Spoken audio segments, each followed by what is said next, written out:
Hey, campfire crew, let's get it on.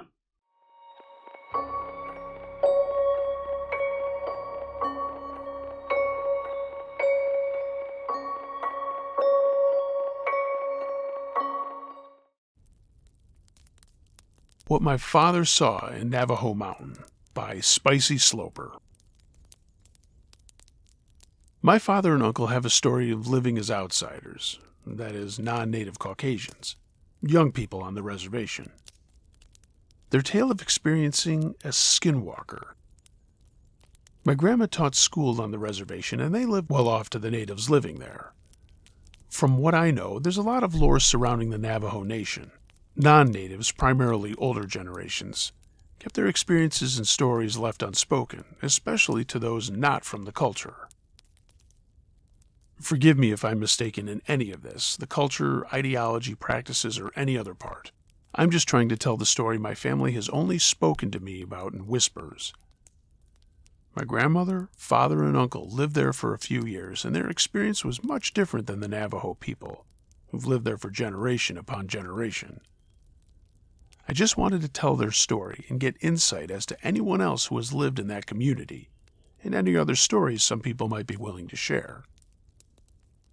My father and uncle are about 2 years apart in age. They lived in Navajo Mountain in the 1980s, and my dad was 10 or 12, and my uncle was younger, obviously. As it went, they were always outside riding bikes with their friends, natives of the reservation. My grandma was recovering from an abusive relationship with her father and wasn't too concerned with their whereabouts, being as it was a small community. There wasn't much trouble around, nor would they know what real trouble was at their age.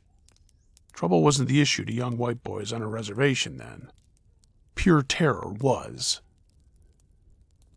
It was a typical night without any parental supervision. The night was colder than usual, and the night sky was blacker than you could imagine. Out in such a desolate place, the stars in the sky would light the night, and that night was as if the earth had moved to a different dimension, an abyss. The boys raced each other as they did every night until they were compelled to force their brakes in unison. They simultaneously looked up, each boy's face melted from carefree, innocent, and adolescent to unadulterated horror.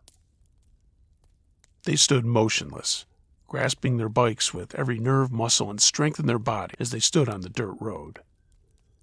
To the right of them was a mesa, one they rode by every day, the mesa that paralleled my family's home, the mesa that they could see through my father and uncle's bedroom every night, the mesa that would give them fear and nightmares from that night forward. At the top of the mesa was a roaring fire, taller than any bonfire that someone could assemble, even bigger than a group of people could assemble. It raged, and they said it was unbelievable. It was almost as tall as the mesa itself. More unbelievable was the pitch-black figure seen cavorting around the bonfire.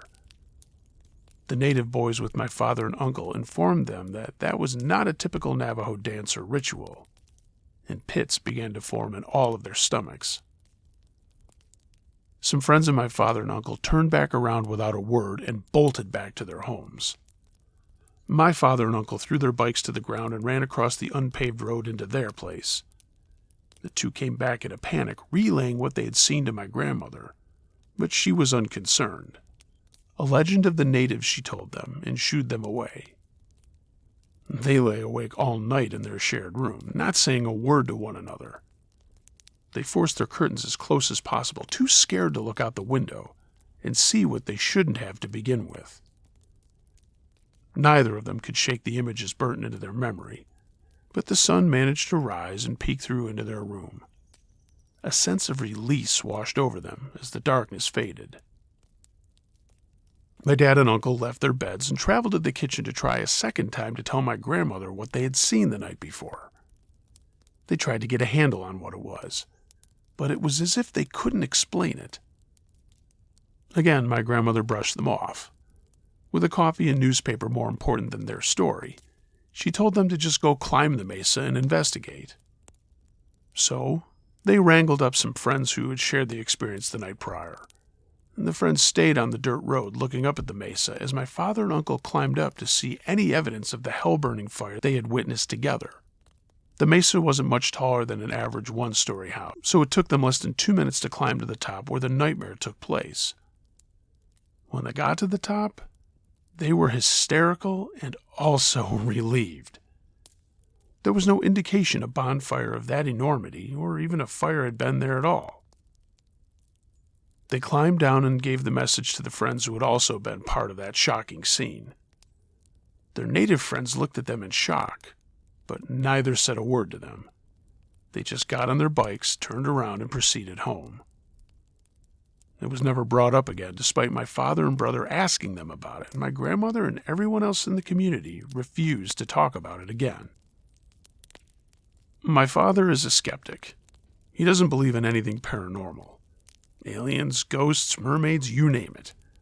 But whenever I ask about the Skinwalker he saw, he turns pale and white.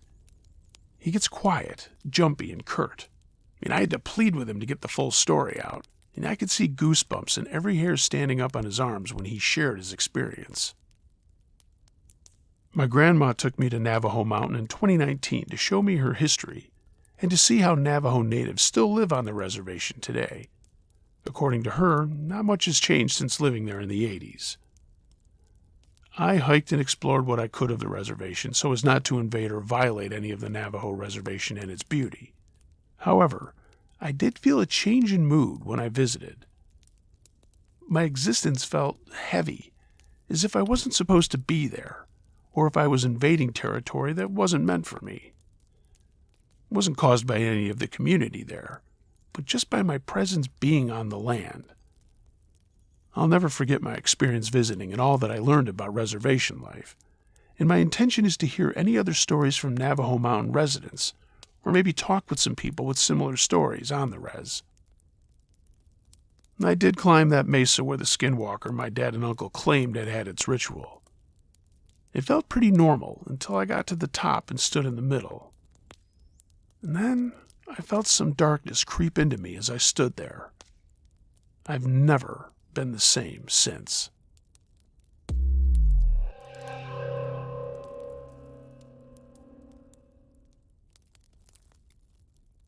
Old Man at the Bar by Dumb Bitch. I'm a 28-year-old female, and I work as a bartender in a bar restaurant. Tonight at work, I had a very strange old man come in for a drink, and as soon as he sat down, I had a bad feeling about him. He ordered a beer and started talking about his day and whatnot. He said he was from the area, but moved to the state capital back in the 70s or 80s, and that he visits for 1 week every July. The conversation was normal for about 10 minutes. He continued by telling me about his family and what it was like growing up here. After the conversation had finished, he pulled out envelopes with stacks of photos in them. My gut was telling me the photos were something bad, but I'd hoped it was just photos from his trips. The first one was an AI-generated photo of a cat on a surfboard, but after that, all the other ones were of young women. The photos were all AI-generated, and all the women in the photos he was showing me were celebrities wearing a typical Daisy Duke outfit. I tried to be friendly and told him how crazy it was that the internet could make those photos of celebrities look so real. And at one point, he did show me a picture of a real lady that he watched on YouTube, but it was similar to the other photos. She was wearing tiny shorts bent over the engine of her truck. At that point, the cooks were leaving for the night, and I was the only employee left in the building. The owner was in the office working on paperwork.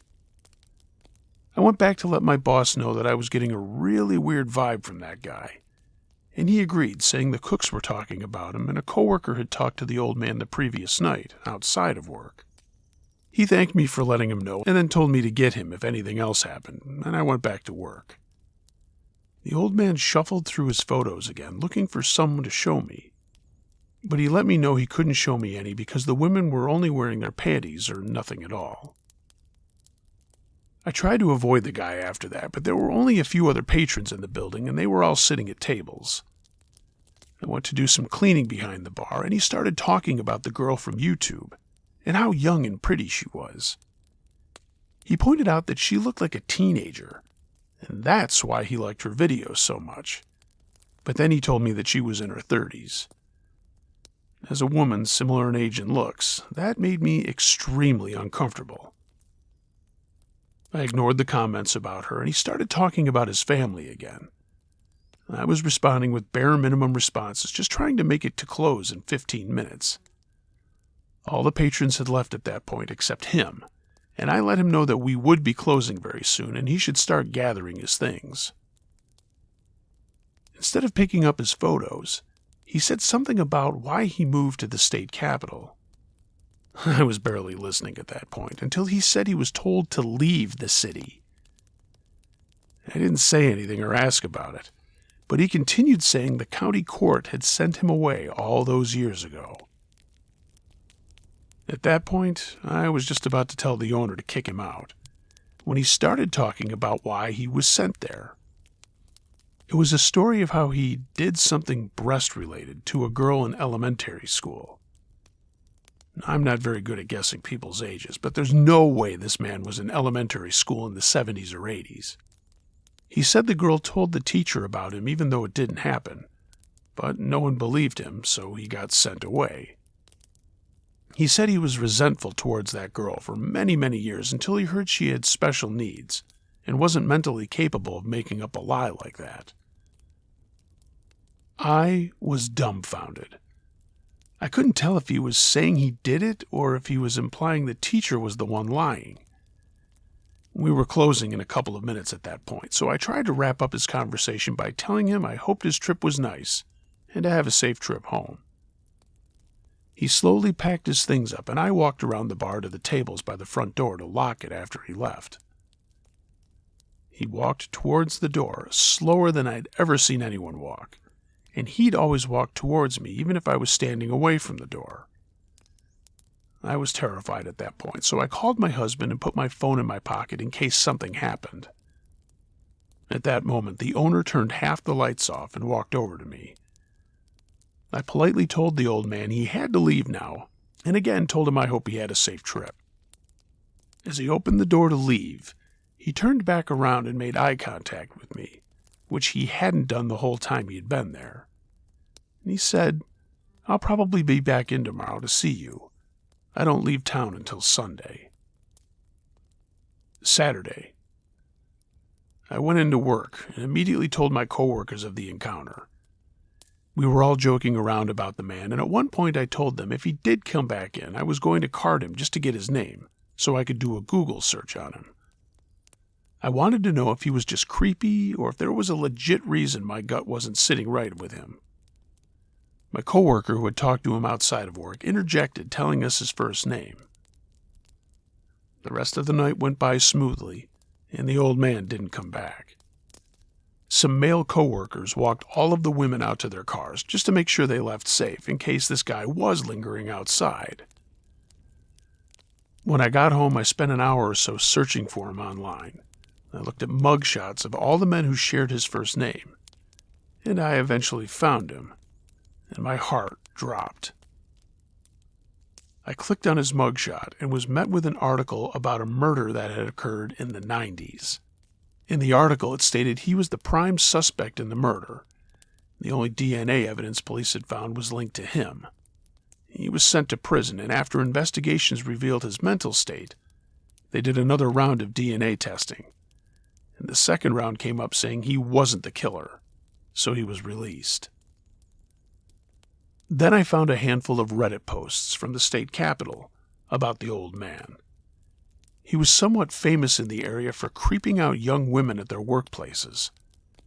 The stories were all eerily similar to mine and even happened to mothers in their teens, and now their teen daughters. I learned that a majority of the people strongly believed this man was guilty of the murder, and after everything I had read, I believe it too. I had an overwhelming sense that I should not have engaged with that man as much as I had, and I shouldn't have been polite. I've only been able to sleep a few hours the past few nights. I'm not necessarily scared of this man, but I can't stop thinking about those teen girls who see him regularly. I had one encounter, and it shook me to my core. I hope I never meet that man again.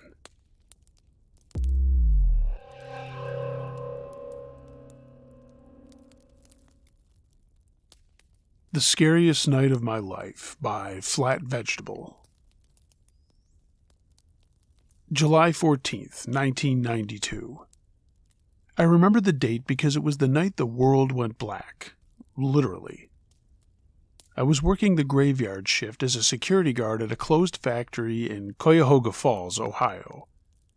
The entire factory was shut down for vacation, meaning it was completely empty.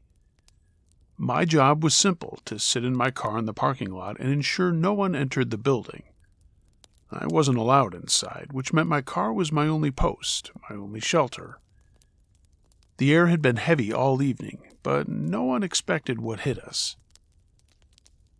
To pass the time, I had the radio on low, tuned to the MLB All-Star game from Jack Murphy Stadium. The comforting sound of a bat on ball, the roar of the crowd, and the announcer's smooth voice was a small piece of normalcy in the quiet, isolated factory lot.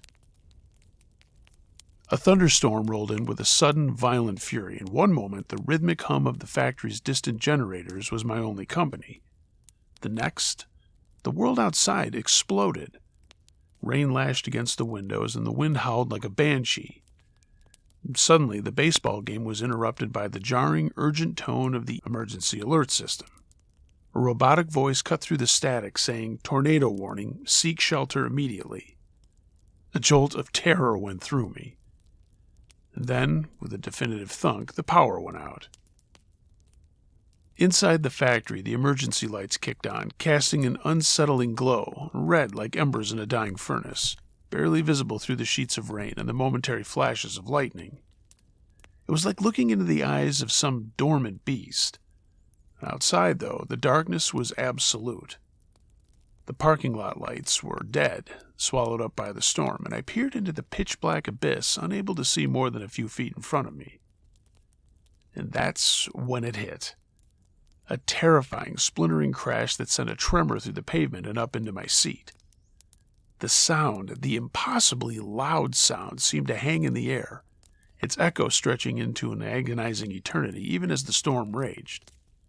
It was close, too close. My heart hammered against my ribs, and I had to know what happened, and I had to get out.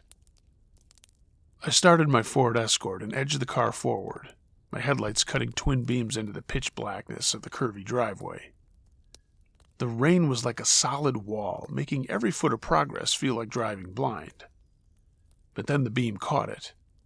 Filling the entire exit, sprawling like a monstrous limb, was a giant oak tree, its trunk having ripped from the earth. It smashed the company's sign to splinters, completely blocking the only way out. So now I was trapped, alone, in the dark, with the echoes of a tornado warning still ringing in my ears. I had no idea what was out there. Back in 1992, there was no cell phone, so contacting anyone was impossible. I really was on my own. Trapped and isolated, I just huddled in my Ford Escort. Then, amidst the pandemonium, a sudden unnerving silence began to creep in. The roaring wind had faded to a whisper, and the deluge softened to a drizzle. A strange, deceptive calm settled over the entire factory, like the world was holding its breath. Against my better judgment, a desperate need to understand the chaos, to see the extent of the damage, it pulled me from the relative safety of my car. I opened the door and stepped out into this strange, humid stillness. I couldn't see much in the lingering darkness, just the vague outlines of debris in the looming factory. But the respite was brutally short-lived.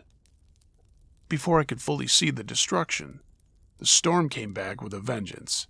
It didn't roll back in, it exploded around me. The wind shrieked, instantly tearing at my clothes, and rain turned from drops to a solid, icy sheet, blinding me. I ran, stumbling through the renewed deluge, scrambling back to the flimsy shelter of my car. By the time I slammed the door shut, I was soaking wet and shivering not just from the cold, but from the gut-wrenching terror of being caught in that sudden, overwhelming assault. The wind was a physical force, shaking my car violently. It felt like a giant hand was pushing against the roof, threatening to roll a car over.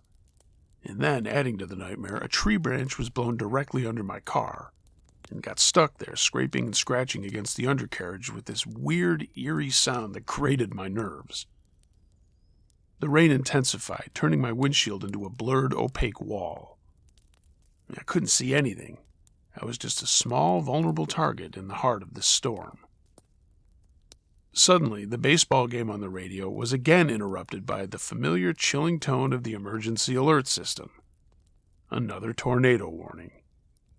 It felt like lightning was striking all around my car. Not with a crash, but with a series of sharp, terrifying clicks.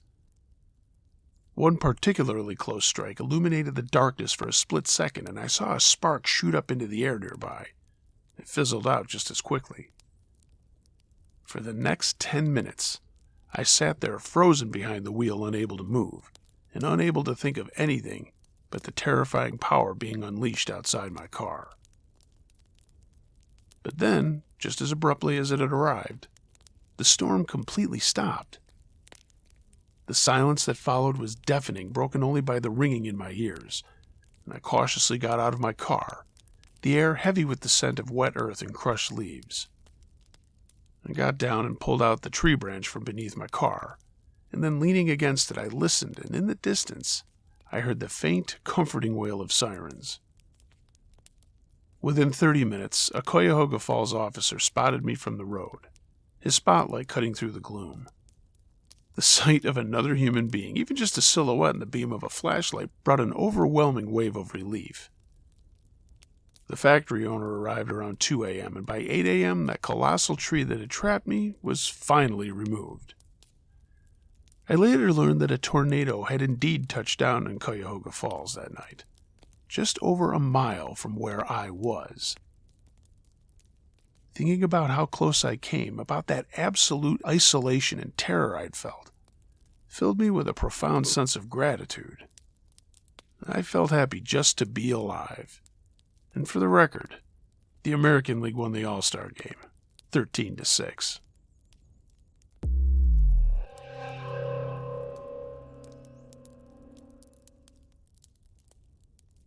The Man by Mystery Man. I'm a male, 26 years old, and this happened around 3 years ago when the U.S. was practically recovered from COVID. I used to live in Long Island, New York, which is where this story takes place. For a quick backstory, for those of you who haven't grown up in New York, there's a huge railroad that connects lots of towns together, and the farthest it goes up to New York City. I took a business opportunity where I needed to go up to the city every day for work as an engineer, and I would get on the train to go to the city as early as 6 a.m., and getting home sometimes it would be as late as 11 p.m. Before taking that opportunity, I was never on the railroad during times like that, and I quickly came to learn that it was practically the same people on the train each time, all people going to the city and going home after work, and I normally saw no new faces on my rides going back and forth. One day, though, that changed. I was on a late train, probably around 10 or 11 at night, during the winter, so it was dark around those times. I ran to catch the railroad on time to get me home, so as you can normally expect, no matter the time, I couldn't find a seat on the train. I chose to stand next to the doors and was accompanied by 2 men who looked around my age, just chopping up good conversation. And a man. He looked to be in his late 50s, and he was wearing a sort of Hawaiian shirt, which was unbuttoned around 2 buttons, and his chest hair stuck out. He wore khakis, a belt, and attached to his shirt pocket, he had what seemed to be a business keycard on a retractable wire, which the clear sleeve it was in was yellowing. He was white, balding, but the hair I could see was gray, and he was heavy-set. But what I really remember the most are his eyes. Normally, these kinds of details wouldn't be so prominent in my mind, but his mannerisms were nothing but out of the ordinary. The way this man examined the other 2 standing next to the doors, the ones deep in conversation, it was uncanny. His eyes were deep in their sockets, and they were downturned, so the inside of his eyes closer to his nose were higher set than the outside corners, with a look that was so tired and sad. His lips stayed in such a pouting expression that it nearly looked like he was taking sympathy for these men. The worst part? Every time they would make a joke, they would chuckle, but the man would laugh loud, louder than anyone would if they were even supposed to be included in a conversation. To keep my own privacy, I won't disclose which town exactly in Long Island I lived in, but I will say it's one of the last stops of the train. The man was definitely making me unsettled, but I didn't think to change my spot on the train. I mean, it was packed, and I was on the very first cart, so that when I got to my destination, I could leave as soon as possible. I figured that I would wait to see if this man got off on one of the stops before me, and I wish I didn't. He didn't seem like a threat to me because he was so hyper-focused on those two other guys. But once we got to their stop, he took a few steps, basically following him out of the car, until he saw me. I was staring. I'm not proud of that, but I had 2 headphones in listening to music, and I felt like this man had to be studied. But I accidentally just drew all of the attention to myself. Something in his eyes switched, for just a second, but it was horrifying. His eyes looked joyful and full of some type of childlike joy on Christmas or their birthday. And right then, it was as if his feet just stopped, like they were dried in concrete, and he just stayed there on the train. That's when I wanted to scream.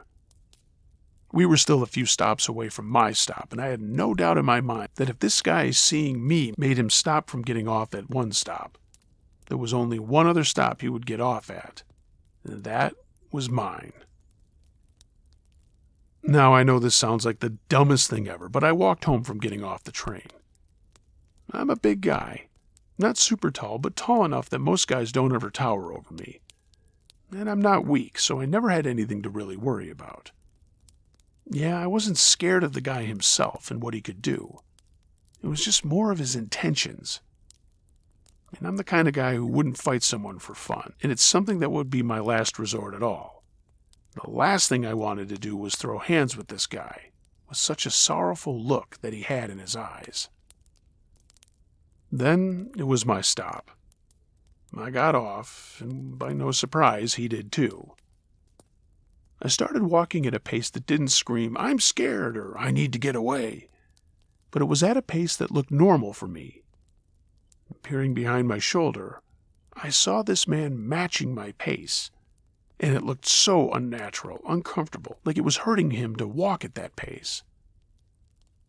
He continued to keep up, and no stores nearby were open for me to go into. So as I approached my house, I remembered the hill that I had to climb to reach the street, and looking at the man still matching my pace to the very best of his abilities, he did look exhausted, so I just had to pray that he wouldn't be able to climb the hill as fast as me. I approached the bottom of the hill and then sprinted as fast as I could and didn't stop until I reached my house. Jumped over my backyard fence instead of going up to my front porch to open the front door, on the slim chance that if he followed me fast enough, he would see me enter my house. My back door is a sliding door, however, and I couldn't unlock it unless I was in the house. So the only thing I could do was sit and wait in the bushes. I wasn't too scared of seeing him in the pitch dark, but I was scared of him hearing me if I moved too much. I peered through my fence as I saw him climb up the hill, walking at a more comfortable-looking pace for him. Then he started looking around, looking for a sign of me, finding nothing. He approached closer, just looking around my street, and then stood under a streetlight. I saw him, more like I saw his eyes, now full of rage, no longer the joyful or sorrowful eyes I had seen. I watched him pace back and forth on the road for a long time, until eventually he turned around and went down the hill. I waited for a long time before going into my house and getting to bed. The next day I took off of work and I went to the police and made a report. And for the rest of the day, I decided that I wouldn't go straight from my stop on the railroad to the city anymore. And I found a string of having to hop off one train to another around 3 times before going to the city, in hopes that that man would always take the direct route. I never saw him after that. This is the first time I've fully retold the story since it happened, and I apologize for how long it is, but every time I even think about it for too long, it reminds me of the people that are out there, and how you have no idea what intentions they have behind their eyes. Stay safe, everyone. Thanks for listening to my story.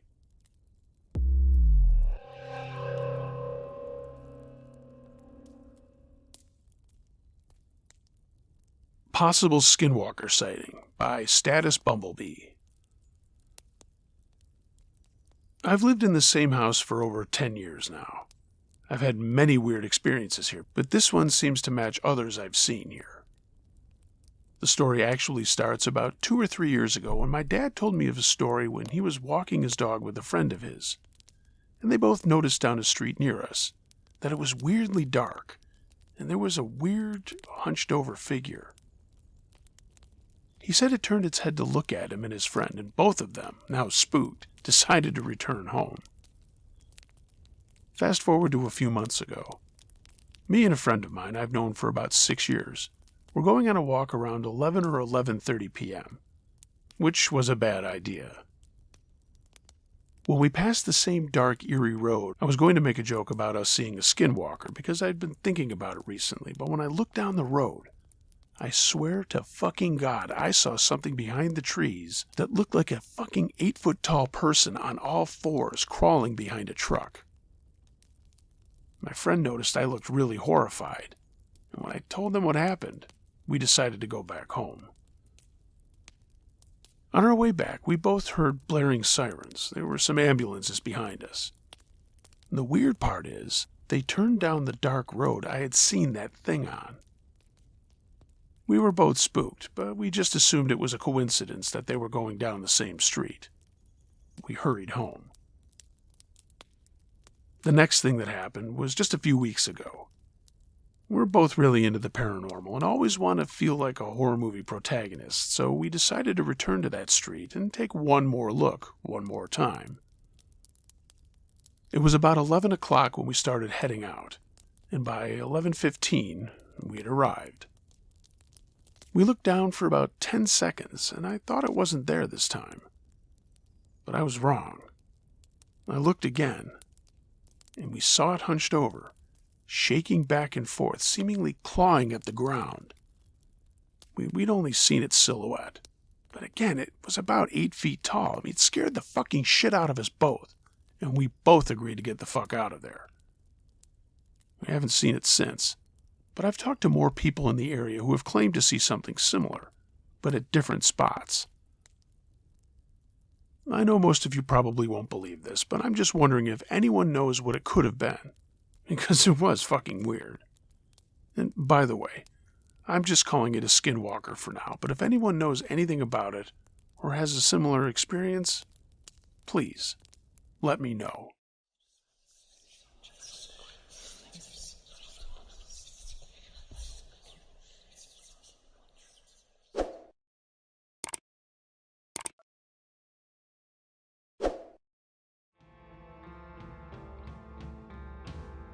Hey gang, thanks for listening to this episode. If you have a true scary story of any nature you'd like me to narrate, email it to UncleJoshTrueScaryStories@gmail.com. I read them all. If you're catching this episode on YouTube and you like what you've heard and seen, give it a thumbs up. If you're not a subscriber, why not become a subscriber today? Maybe even tell a friend about the channel. I'd appreciate it. If you'd like to take your support of what I'm doing in this channel a step further, find a link to my Patreon page in the description. And of course, load up on some Uncle Josh and Campfire Crew merchandise. There's a link to my TeePublic storefront in the description too. Everyone, be excellent to each other. And until next time, be wary of things that go bump in the night. It could be anything. A ghost, a monster, or the guy next door.